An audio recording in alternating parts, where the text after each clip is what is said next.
wa nchi hii. Yule mtu wa vitendawili ametudanganya miaka 20, amekuwa kama mwanamke tasa. Hatujaona maendeleo. Na sasa watu wako na mbaya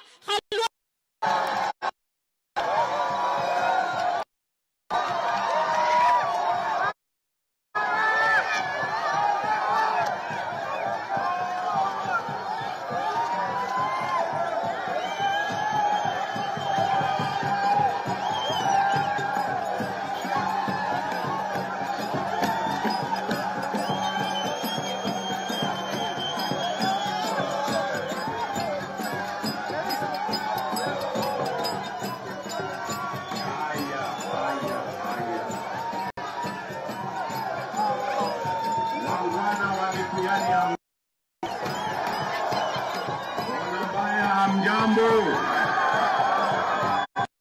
Yesu asifiwe. Murembe. Muri moyo. Muri maramu. Musangarire. Bwana Yesu asifiwe. Basi mimi kwanza nataka niwashukuru sana watu wa hapa Sinoko Ward na wananchi wa Kona Mbaya. Kwanza acha nichukue nafasi hii. Najua kuwa nifike hapa last week lakini sikuweza. Niliambiwa mliningojea, naomba msamaha. Nilisema kabla sijarudi lazima nikuje nilipe deni ya watu wa Kona Mbaya nifike hapa.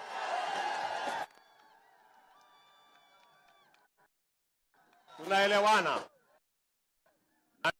Nimesema nianze na hapa nyumbani nipate kuwasalimia. Sawa sawa? Na tukile tunaweza kwenda mbele pamoja. Kwanza watu wa hapa Kakamega County na watu wa Likuyani constituency, mimi kwanza nataka niwashukuru sana kwa kuwa marafiki zetu. Tuliomba kura yenu mwaka wa 2017 na mkatupatia kura yenu, lakini mlitupimia sana.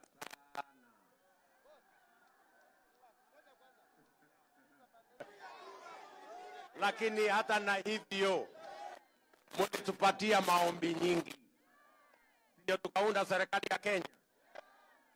Mimi nataka niwaambie hivi, sawa sawa watu wa Likuyani na watu wa Sinoko hapa na watu wa Kona Mbaya, mimi nataka niwaambie asante sana, kwa sababu tulikubaliana hiyo serikali tutaunda ni serikali ya Wakenya wote.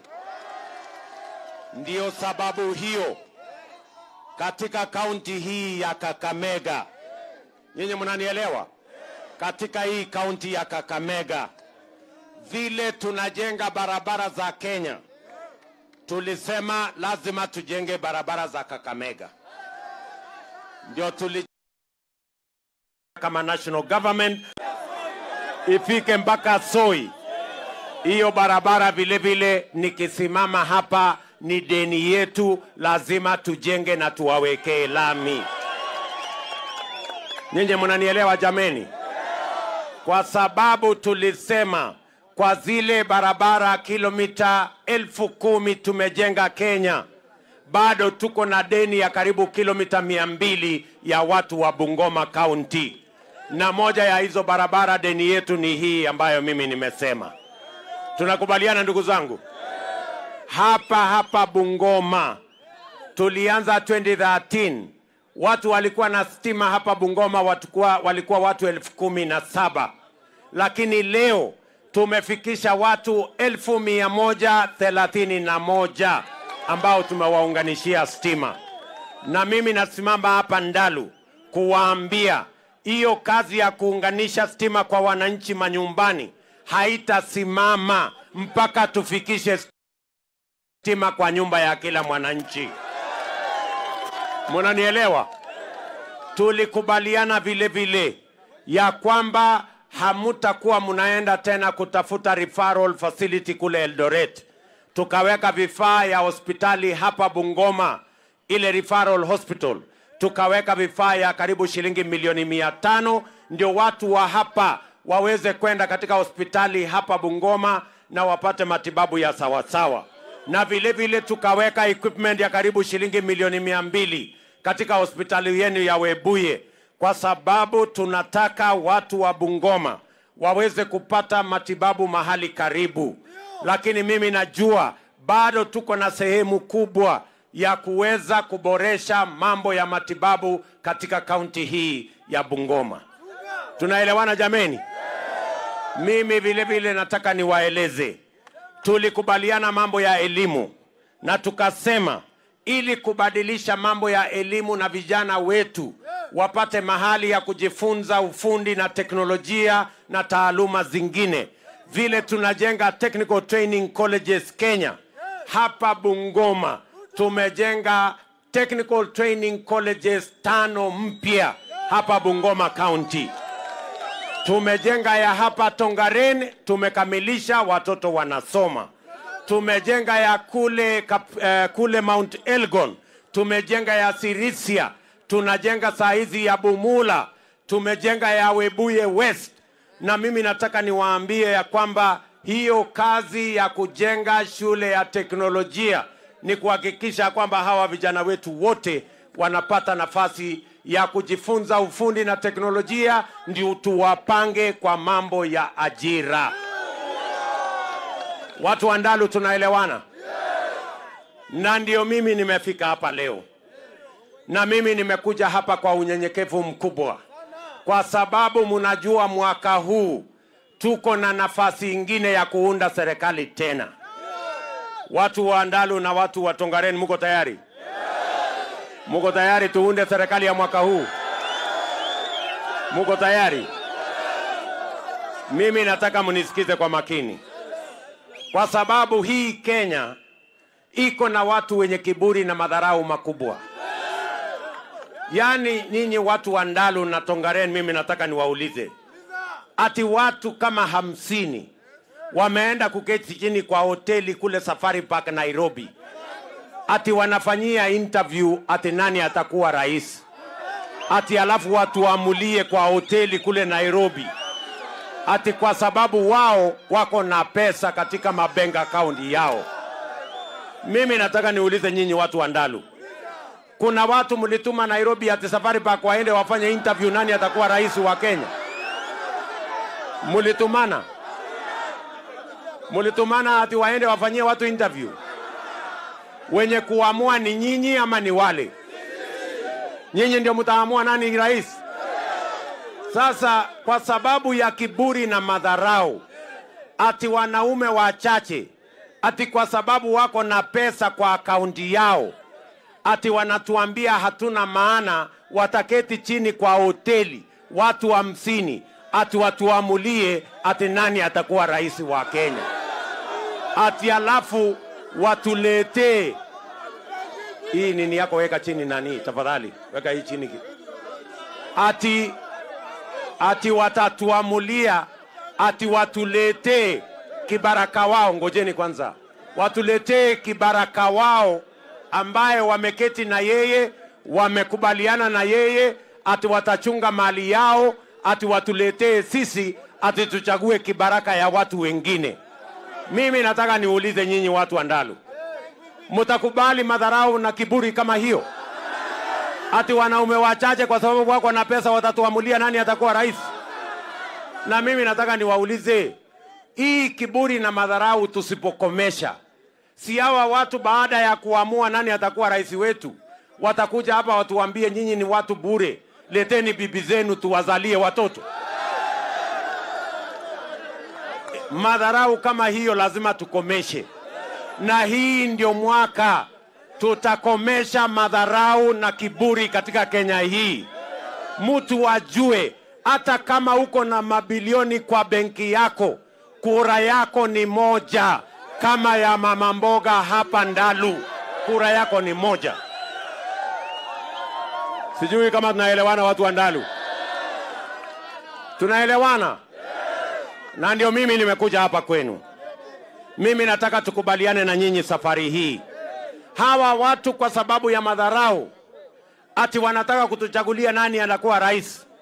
Na huyo kibaraka wao sasa anatuambia ati kazi yake ya kwanza ni kukuja kubadilisha katiba, atutengenezee rais mfalme, ati mtu ambaye ata control bunge kutumia appointments ya ministers, a control judiciary kutumia kitu inaitwa ombudsman, na ati apange hawa vijana maskini wa chini kwa kutumia handouts. Ati atakuwa anapatia handouts hawa ndio wasipige makelele, wao waendelee na mali na kutengeneza mambo yao.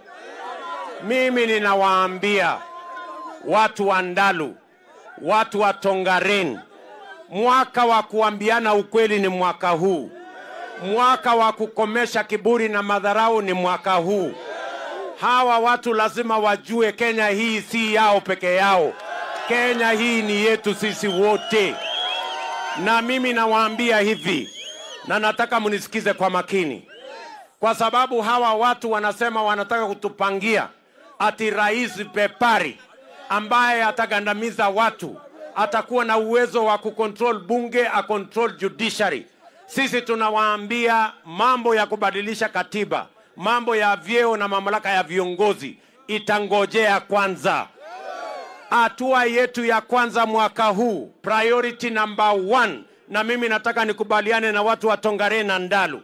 Priority yetu number 1 ni kuweka bilioni 100 kwa mambo ya housing, agro-processing, value addition, manufacturing. Tupange ajira ya hawa vijana kwanza. Nataka tukubaliane. Tuko pamoja? Priority yetu number 1 ni kupanga ajira ya hawa vijana wetu. Tuko na vijana milioni 4 Kenya, wakiwemo wa hapa Ndalu na Tongaren, ambao wamemaliza shule, wako na certificate, wako na diploma, wako na degree, lakini hawana ajira na wanahangaika. Hatuwezi kupanga mambo ya viongozi ya mamlaka na vyeo kabla hatujabadilisha mambo ya uchumi. Tupange ajira ya hawa vijana. Mimi nataka tukubaliane na nyinyi watu wa Tongaren. Mnataka eti tubadilishe katiba tupange mambo ya vyeo na mamlaka ya viongozi kwanza? Tupange kwanza uchumi, tupange ajira ya hawa vijana kwanza. Tunakubaliana? Jambo la pili, ndio tuwaambie hawa watu wa kiburi na madharau ya kwamba watajua hawajui. Hatua yetu ya kwanza tumesema kazi ni kazi. Sijui kama tunaelewana. Tunasema kazi ni nini? Kama wanafikiria ya kwamba kazi ya Prime Minister ni kazi, tunataka tuwaambie hata mtu ya bodaboda hiyo anafanya pia ni kazi. Ama namna gani jameni? Tunaelewana?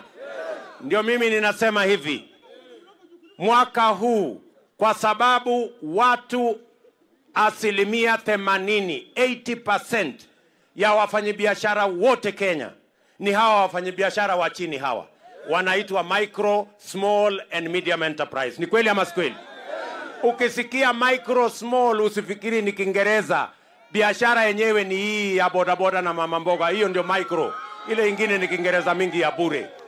Nyinyi mnanielewa? Na ndio nasema hawa watu wa chini hawa, tafadhali please ngojea na hii wheelbarrow yako, ngojea kidogo. Tumekubaliana? Tumekubaliana? Mimi ninasema hivi, hawa wafanyabiashara wa chini hawa wa micro, small and medium enterprise wako na matatizo mengi. Tatizo kubwa zaidi ni tatizo ya mambo ya pesa ya kukopa ili uweze kufanya biashara yako. Wengi wa hawa watu wanakopa pesa kwa Shylock.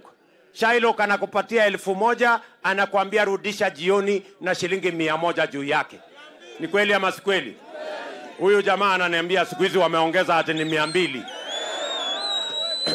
Wewe utafanya biashara gani upate 20% per day? Iko biashara aina hiyo? na kampuni kubwa kubwa wanalipa 5% per year. Sisi tunasema mwaka huu kwa mapenzi ya Mungu, mimi nawaambia tutaweka bilioni 50 kwa pesa kwa biashara ya hawa watu wadogo wadogo hawa, pesa ya serikali, ili tuweze kuinua biashara ya kila mtu. Nyinyi mnanielewa jameni? Na nimesema jambo la tatu, tunaweka pesa ya kutosha kwa mambo ya kilimo, tuweze kusaidia wakulima wetu, tupunguze gharama ya mbegu, tupunguze gharama ya mbolea. Nyinyi mnajua wakati mimi nilikuwa waziri wa kilimo, nilitoa fertilizer kutoka 6,000 mpaka 2,500. Ni kweli ama si kweli? Hawa watu wa handshake saa hizi mambo ya mbolea ni shilingi 5,000 mwaka huu. Wewe mkulima ukienda kununua mbolea mwaka huu ni zaidi ya shilingi 5,000. Mimi nawaambia hii mwaka baada ya uchaguzi tunaweka pesa ya kutosha, tupunguze gharama ya mbolea kutoka 5,000 mpaka 2,500. Tuhakikishe ya kwamba kila mkulima anaweza kuzalisha chakula zaidi. Tuweke pesa kwa mfuko ya mkulima ili atuzalishie chakula ya kutosha. Tupunguze gharama ya maisha ili kila mtu aweze kusimamia familia yake na kulisha familia yake. Watu wa Tongaren, tunaelewana? Na jambo la 4, mimi nataka niwaambie kabla ya mwisho wa mwaka huu, kwa mapenzi ya Mungu, kila mmoja wetu hapa atakuwa na bima ya NHIF. Utaenda hospitali na yule ambaye hana uwezo wa kulipa, serikali ya Kenya itakulipia wewe ambaye huna uwezo wa kulipa, ili tuhakikisha kwamba kila mtu anaweza kwenda hospitalini atibiwe na aende nyumbani bila ya kuitishwa pesa yoyote. Kila mtu aweze kuwa na jinsi ya kulipa mambo yake, gharama ya matibabu. Ndio mimi nimekuja hapa Tongaren, watu wa Ndalu, tunaelewana? Na nimekuja hapa mapema kwa sababu nataka tuelewane, ili msikuje mkachanganywa tena na mtu ya kitendawili na siasa ya bure. Nyinyi mnanielewa? Mnanielewa? Ndio mimi nimekuja hapa kuwauliza watu wa Tongaren, watu wa hapa Bungoma, nyinyi wale ndugu zetu ambao mimi nashindana na wao wanatuambia ati kwanza wameambiwa na wale mabwenyenye ati kwanza wabadilishe katiba, waongeze vyeo ya viongozi, watengeneze rais pepari, waunde mamlaka ya viongozi, watengeneze vyeo ya viongozi. Mimi nimewaambia wangoje kwanza tubadilishe uchumi ili tupange ajira ya hawa vijana kwanza, na tupange biashara ya hawa wananchi wa chini kwanza, na tupange kilimo, tuhakikishe ya kwamba kila mmoja wetu anaweza kulisha familia yake. Mimi nauliza nyinyi watu wa Tongaren, nyinyi watu wa Ndalu, nyinyi mnakubaliana na wale wanasema ati tubadilishe katiba kwanza? Mnasema tubadilishe uchumi kwanza? Tubadilishe katiba ama uchumi? Tubadilishe katiba ama uchumi? Tubadilishe uchumi kwanza, ndio tupange ajira yao wa vijana, na tupange biashara ya kila mtu hapa, na tupange kilimo kwanza, ndio tuinue maisha ya kila mtu. Wale wa kusema tupange uchumi kwanza nione kwa mkono, wale wanasema tupange uchumi kwanza. Jambo la pili, kwa sababu ya kiburi na madharau, kuna watu wanataka kuendesha hii mfumo wa uchumi ambayo inafaidi watu wachache na kuwanyanyasa watu wengi, na ndio wameambia kibaraka wao ati akuje awapatie hawa vijana handouts ndio wanyamaze. Mimi nataka niwaulize, mnataka tuendelee na kupanga uchumi? Hii inaitwa trickle down. Ati kampuni kubwa wale wanajulikana watapatiwa, ati nyinyi mungojee hapa chini, pengine itafika hapa chini siku moja. Mumengojea miaka 50 haijafika hapa chini. Mnataka tuendelee kungojea ya juu ambayo tunangojea pengine itatufikia siku moja, ama mnasema tupindue hii kitu tuanze na hapa chini? Tuendelee kungojea ya juu? Tubadilishe tuanze na hapa chini? Ndio tupange ajira ya hawa vijana kwanza hapa chini. Ndio tupange biashara ya kila mtu hapa chini. Ndio tupange kilimo kwanza hapa chini. Munasema tuanzie chini ama tungojee ya juu? Tuanzie chini hapa bottom, alafu tuende up. Bottom alafu up, yani bottom up. Watu wa bottom up hapa nione watu wa bottom up, bottom up, bottom up, bottom.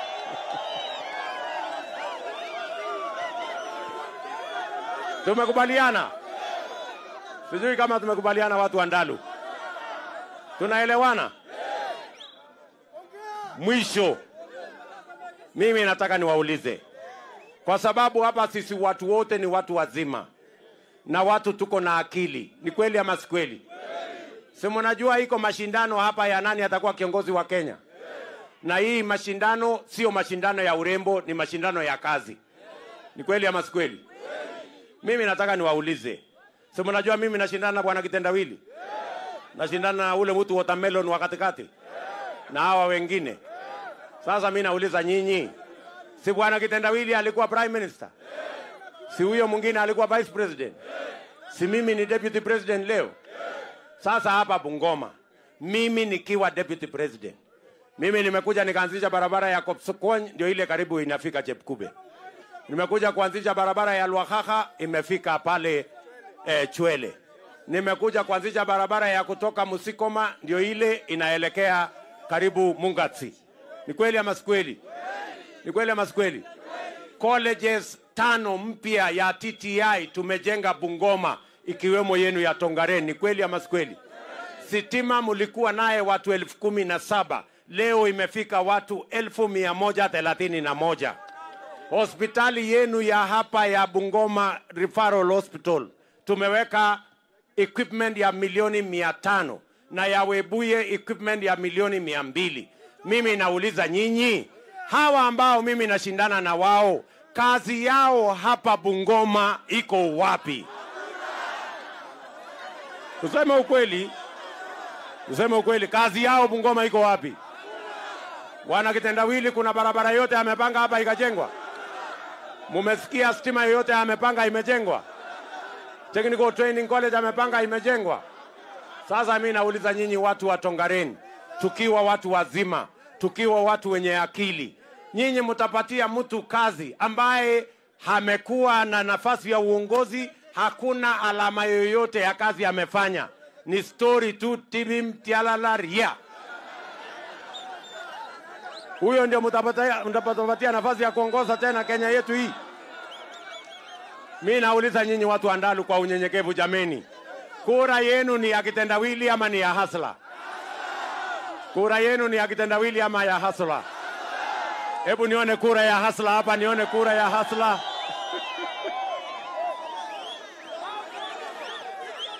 Mimi nataka nimalize kwa kusema hivi.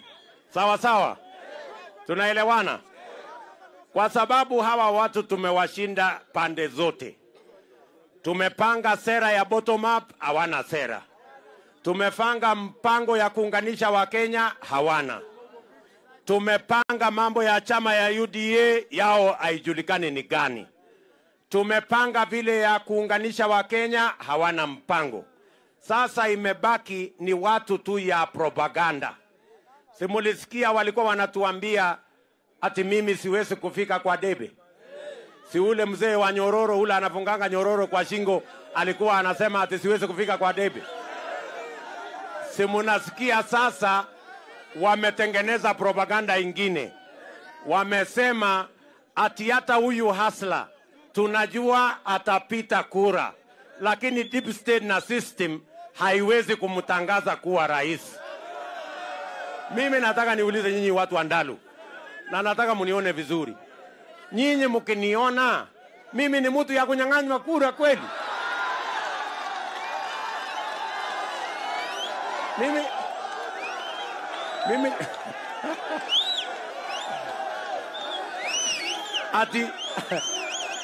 ati kunyang'anya kura na deep state, ati na system? Sikizeni, mimi nikisimama hapa, mimi ndio naibu wa rais wa Kenya. Hakuna deep state mimi sijui, Hakuna system mimi sijui. Si tulishindana na wao watu wa handshake kule Msambweni? Si tuliwanyorosha? Si tulishindana na watu wa deep state kule Juja? Si tuliwashinda? Si tulishindana na hao watu wa handshake kule Kiambaa? Si tuliwashinda? Hii tarehe 9 mwezi wa 8 tutawashinda mapema, na hakuna kitu atafanya. Nyinyi mnanielewa? Hakuna kitu atafanya. Mimi nawaambia, hii ni watu bure, ni watu tu ya propaganda na story. Na tukiwashinda hii mwaka, watakuja kutengeneza propaganda ingine. Watasema hata Ruto hatashinda 2027. Na tukiwashinda 2027 tena, watatengeneza propaganda ingine. Hata huyu Ruto hawezi kwenda mbinguni. Naona sasa hiyo ni watu ya propaganda ya bure. These are useless people. Nyinyi mnanielewa jameni? Mimi nawaambia hawa watu wawache propaganda. Wapange sera yao. Wapange candidate yao.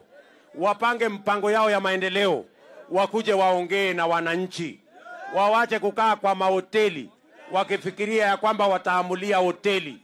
Uongozi ya Kenya haiwezi kuamuliwa hoteli. Uongozi ya Kenya itawaamuliwa na wananchi wa Kenya. Ama mnasemaje watu wa Ndalu? Ama mnasemaje? Tuko pamoja? Ndio mimi nimekuja kuwauliza kwa unyenyekevu. Sawa sawa. Na mimi sina ubaya na mtu yeyote. Si mimi nilisaidia bwana Kitendawili. Nikamfanyia campaign 2007 mpaka akakuwa prime minister. Hata ingawaje alienda akataka kunifunga.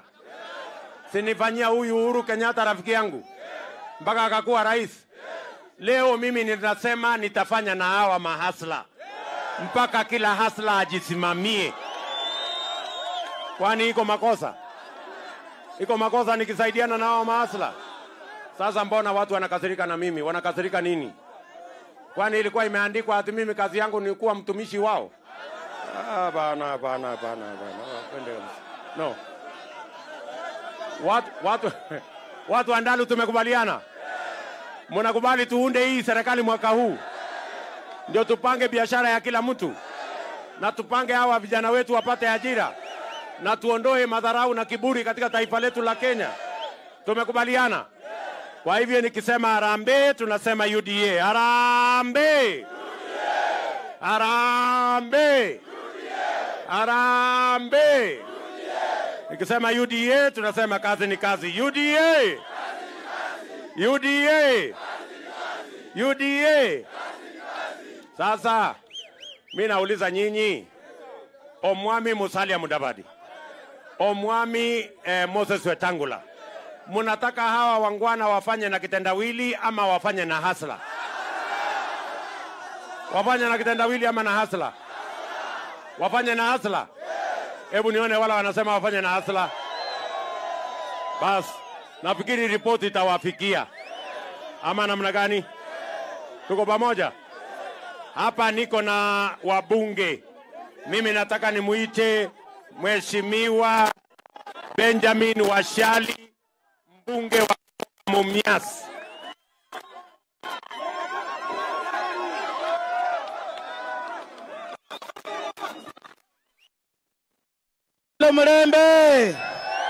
Mlembe Gande, mumefurahi kuona hasala. Mimi naitwa Benjamin Jomo Washali. Mimi nilisoma hapa Naitiri miaka zilizopita. Kwa hivyo maneno ya Tongaren na maneno ya Ndalu mimi naijua vizuri. Watu wa Ndalu, mmepokea William Ruto, mtapigia yeye kura. Mimi nataka kusema jambo moja alafu nishuke. Mkiangalia kwa mtandao wa kijamii, mimi sasa nimejiusulu kuwa mkuania kiti ya ubunge kule Mumias East, na ni kwa sababu niliingia kwa bunge mwaka wa 2007 tukaingia na ndugu Eseli, mjumbe wenu wa hapa. Ni kweli ama sio kweli? Na ikiwa umepewa nafasi na wananchi miaka 15 kwa nafasi moja, lazima uweze kubadilisha na upatie wenzako nafasi pia nao waongoze. Ama namna gani? kwa sababu kwa miaka 15 kama hujafanya kile ulitaka kufanya kama mjumbe, hata wakiongeza 20 unaweza kufanya kweli? Na ndipo tumeomba, na hii ni kwa heshima kubwa sana kwa ndugu yangu Eseli. Mimi vile naenda nyumbani, Daktari Eseli, tuende pamoja nawe nyumbani, ama namna gani? Na tunataka, tuko na vijana hapa wa mama wamezaa. Mimi naona hata kwa hizi billboards, naona hapa Mika Sichangi, naona Sebastian, naona wengine, na mimi nataka kwa hao muangalie UDA atakuja kuongoza kwa chama cha UDA, ndio tuwapatie Mheshimiwa William Ruto nguvu. Watu wa Ndalu tuko pamoja. Nataka kuona kwa mikono wale tuko pamoja. Asanteni sana na Mungu awabariki sana.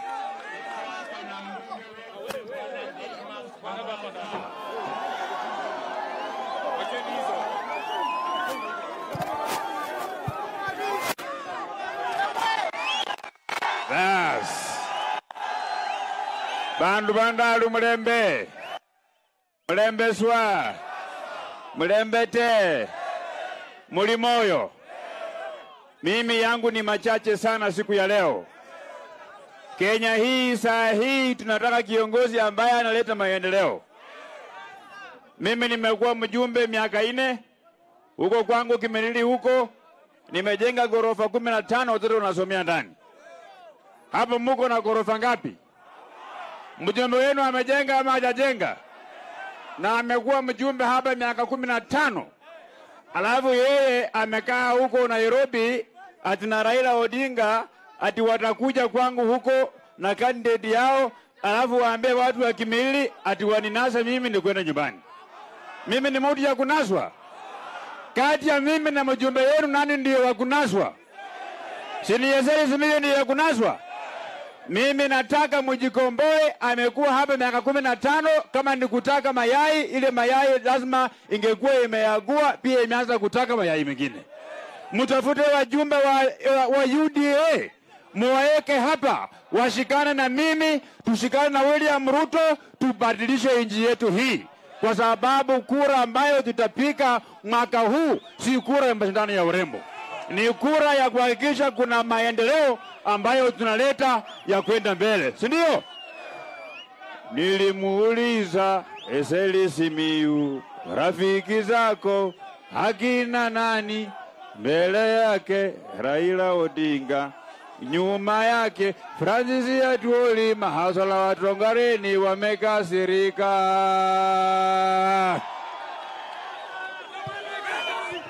Ngoja.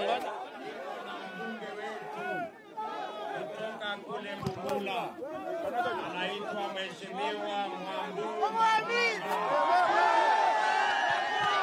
Asante. Arambe. Bandu bandalo mulembe. Sisi tuko hapa na Chief Hasala. Wakati watu wanakaa hoteli Kakamega na Nairobi, yeye amekuja kukula na fumbi na nyinyi. Hii mwendo tumetembea tangu mwaka uliopita mpaka leo, mkipea huyo mzee atasama njiani. Na mimi ningependa kuambia Wakenya, sisi hatutafuti rais wa kwenda kuchunga mali ya watu wachache katika taifa hili. Tunatafuta rais ambaye anaenda kuchunga maslahi ya vijana, anaenda kuchunga maslahi ya wamama, anaenda kuchunga maslahi ya taifa ya Kenya. Na mwaka huu ndio mahasala wameamua. Watu ya Bungoma munisikie vizuri. Kuna mtu huwa anangojea kura ikifika na anatengeneza chama ya kutafuta kazi. Lero keranga huna alikwesule. Alumu ananga weluswa. Nekumwaka kuno niyo hungonelanga babandu beluswa. Wenya bakurero munyoloyo kumwezi kwa 8 na hungona babana aba Yesu kwa malana naye mapema mwahulile. Mimi nawaomba tu Bungoma hii kwa kauli moja, sisi wabunge wote tumeamua kujiunga na chama ya kitaifa. Mount Kenya wamejiunga na chama ya kitaifa. Hapa Western tumejiunga na chama ya kitaifa. Hatutaki vyama ya ukabila, ya kuharibu hii nchi. Hapana kuelesha msahuli kasi. Ukimuuliza maono ya vijana anakuambia kumepambauka. Ukimuuliza maono ya wamama anakuambia kumepambauka. Ukimuuliza mipango na miradi ya maendeleo katika Bungoma hii anakuambia kumepambauka. That means that old man is sleeping and we cannot entrust him with the highest office in this land. Harambe! Omundu wakenda na bakinyikeu. Kakenda na baba nyange. Kakenda na baba maina. Kaera baba na befwe. Wamaloka kwa hungira. Wetangula baba likuma. Musalia batimania. Kirisi ana batimania. Omundu mwana irundu kujala kwa mlonda ukweli. Venga baro balbela pe hasole kura. MCA, mbunge, governor, senator, wote ni UDA. Asanteni sana.